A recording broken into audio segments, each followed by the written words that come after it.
मराठी लघुलेखन 100 शब्द प्रति minute. 5 second. Start.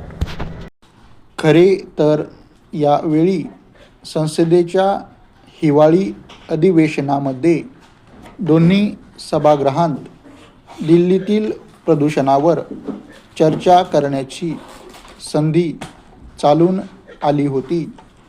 Ramji वगैरे विधेयके संमत झाल्यानंतरही विरोधकांनी सभागृहांमध्ये गोंधळ घातला.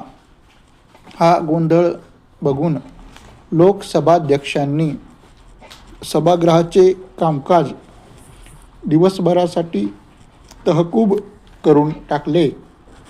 असे करण्याची खरोखरच आवश्यकता नव्हती.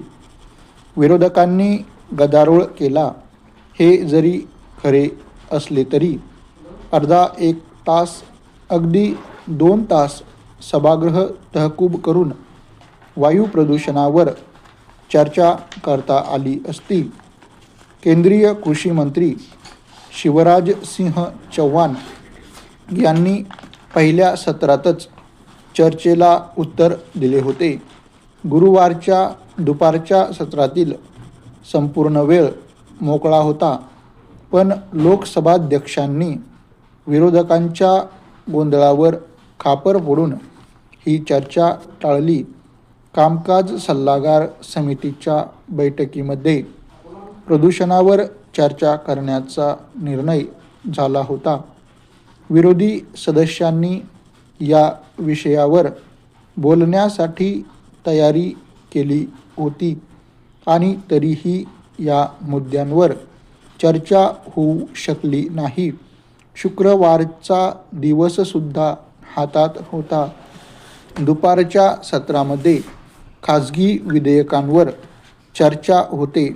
शिवाय अधिवेशनाचा तो शेवटचा दिवस होता, त्यामुळे दुपारच्या सत्रात चर्चा झाली नसती.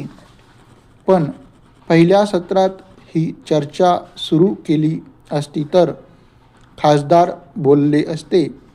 जे बोलले ते निघून गेले असते. तशीही ही अल्पकालीन चर्चा होती. अशा चर्चा 2-2 दिवस चालत नाहीत. दिल्लीतील प्रदूषणावर विरोधकांनी नव्हे, केंद्र सरकारने चर्चा होऊ दिली नाही हे वास्तव आहे. परिच्छेद.